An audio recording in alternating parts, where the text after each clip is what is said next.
Welcome everyone to the Moistski news for February the 15th, 2021. Today I thought I would continue the ongoing saga that is the Neverending SNP Story. For this, I highly recommend you watch last week's video, because it will be a continuation of that, as more has unfolded over the last 7 days, to the point where I'm sat here with far too many sources yet again, and I feel it only right to put this out now as I believe it will continue next week. So to start, we're going to go with Nicola Sturgeon's husband, Peter Morell, who has refuted the claims of perjury. However, he did during the Holyrood Inquiry, under oath, dodge the question, a straight-up yes or no question on this, with many people asking about why he kept looking to the left when he was being asked questions. It was quite shady, I will admit, and there was no explanation given, but it does set a foundation, let's go with that, for a claim that will be made nearer the end of this video, one that does have some credibility to it. I'm just going to insert this in here now, by the way.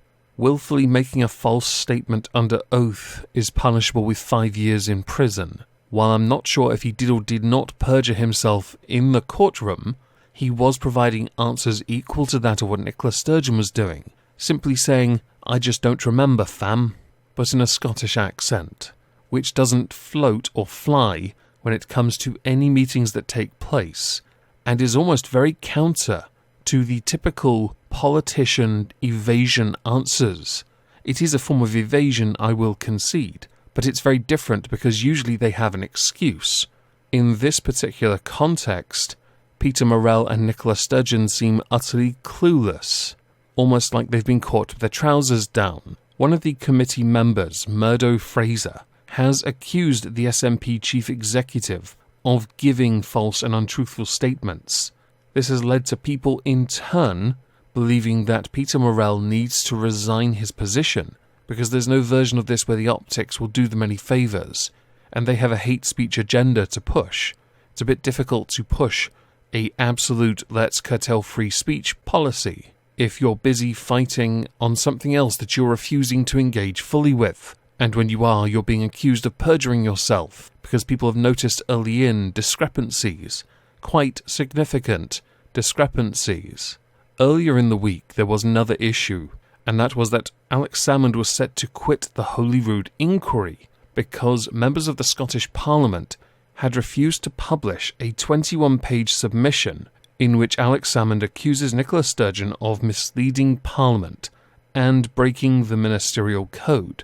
This was voted essentially down party lines, with all 4 members of the SNP and 1 member of the Green Party voting against publishing, with the Tory, Labour and Liberal Democrat members of the Scottish Parliament voting in favour. This was considered constitutional lines.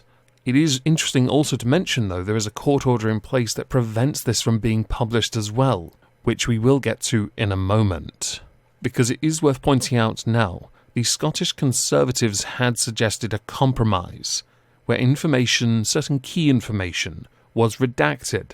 Therefore, it could in fact be published, but the more sensitive aspects not. A compromise is worthwhile, right? Well, not the SNP.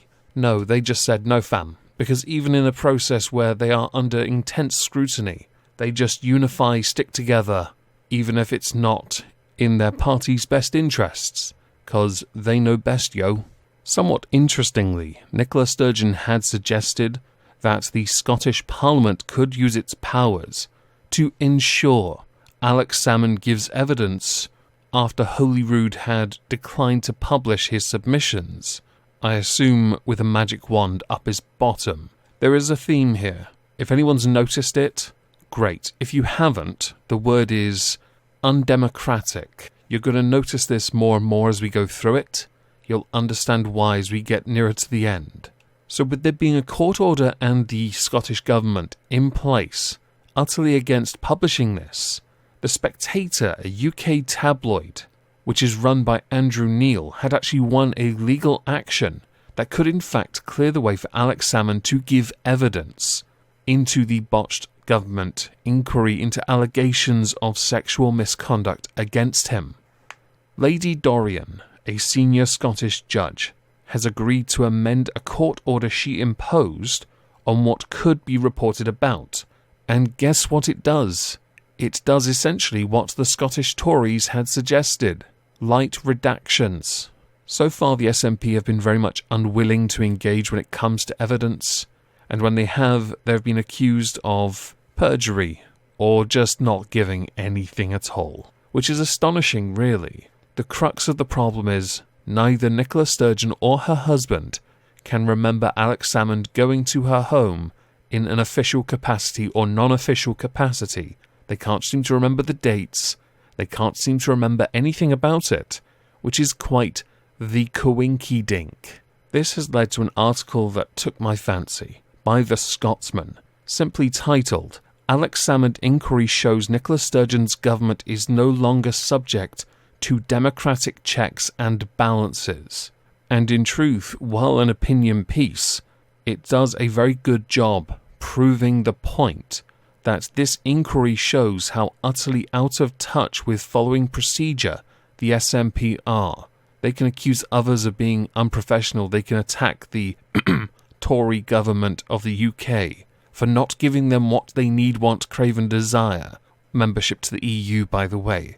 But in reality, they have a track record of not doing their job, not providing evidence or information when requested by anyone. This has been known for years, especially with the UK government. The SNP do not work with others. It's well established at this point. The only reason they're still in power or popular is because they can just say, "Ah, yes, but we hate the English. That's good, right?" And of course wanting to go back to the EU, which is well within your right, should you ever obtain independence. The overarching point is that this version of the SNP does not follow democratic processes.